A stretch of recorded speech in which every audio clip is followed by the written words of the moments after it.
Welcome back to the old barn on Ann Street, and if you've been following along, we have been refinishing the floors. We just finished flooring week, did a lot of work to refinish the floors in the house, and truth be told, there's only a little bit of work left to do to get the house ready for our tenants that moved in a year ago, and then we'll turn our attention back to the barn and finish up the work at the barn over the next couple of months. But today we want to widen the lens a little bit, kind of switch it up, because every week, every episode, we show all the work that I'm doing, and I sand the floors, I repair things, I build things, I do this, I do that, and that's been great. I've been loving sharing all this work. I love doing it, and sharing it with you is fun as well.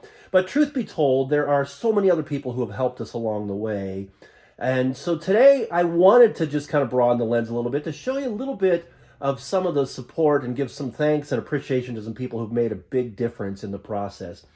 It was last September, I think. It might have been August, but toward the end of the summer, beginning of the fall, when George McDonald came to me to talk to me about renting our house. I think the place where we first talked was at the Guildhall Market for the summer farmers market we have every Sunday in the summer, spring, summer, fall. And it's a great market, by the way. Come and you can buy, handmade products. You can buy great produce. There's music, there's food, there's all kinds of great things. It's a great spot for you to come anytime during the summer, every Sunday. So George came to me and said that she was the head of a refugee committee who had been working for a number of years to bring a family over here to Shelburne who had been refugees in Pakistan for a number of years. Shakrullah and his family are the family they were talking about, and Shakrullah had been part of the Doctors Without Borders, and that had led to him needing to flee for their lives from Afghanistan, and then spent some time in this refugee camp in Pakistan. So George and this amazing refugee committee have been working hard to bring Shakrullah and his family over to Shelburne. Well, it was getting kind of close to the time when they expected them to arrive, so they needed to find a place for them to live. And so we were asked if we would be open for them renting. And my answer was, in theory, yes, I would love that. But in fact, there's a lot of work left to be done on the house.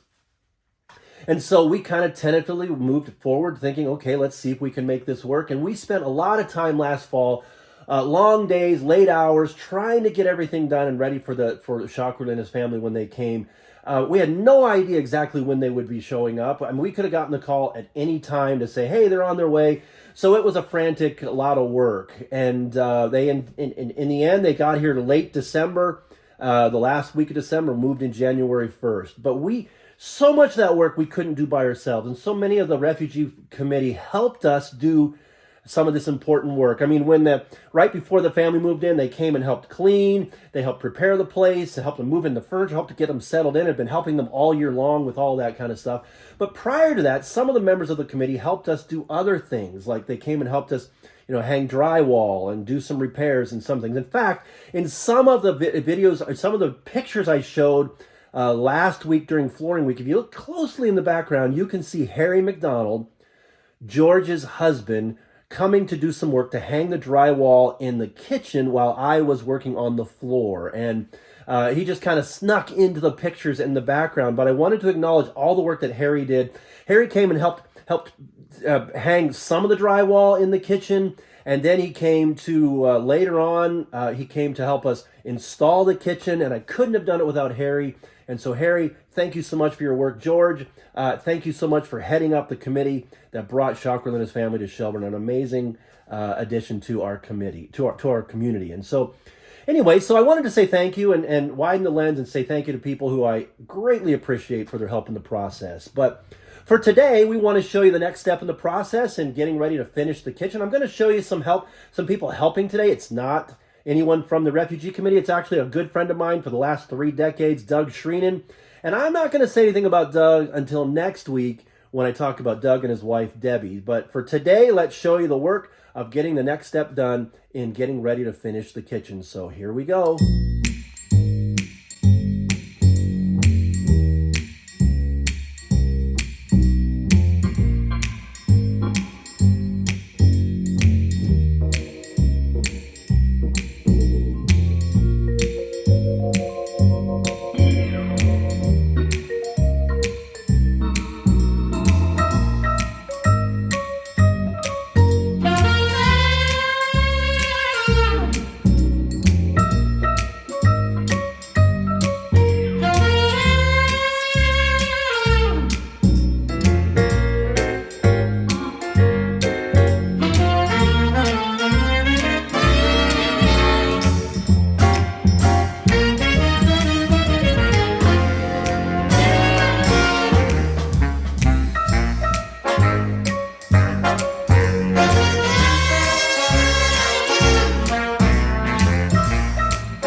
Well, compared to all the work we did last week and flooring week, this doesn't seem like a big job, just hanging drywall in the kitchen, but it was a significant moment because that's the moment that the house was split into two units. When we closed up that wall, it became a front apartment, the main house, and a back apartment, the smaller apartment. And so significant day, big job, huge thing. So the only thing now is next week we're going to show the installation of the kitchen, and then we'll be done with most of the work that we're going to show you from the house. Now, side note, the family who moved in, Shakrila and his family, moved in last year, January 1st, and we've loved having them as our tenants this last year for this full year. However, they have moved on to another place just a few days ago, January 1st this year. So we are looking for our new tenant. If you know anybody who's looking for a place to rent in Shelburne, we would love to have them. It'll be ready for them February 1st. Just get in touch with us and we'll talk soon. But thanks for all the work. Thanks to the Refugee Committee and for all the work that was done. And for next week, we're going to talk about Doug and Debbie Shreenan and the finishing of the kitchen. And until then, have a great week. We'll see you next time on the Old Barn on Ann Street.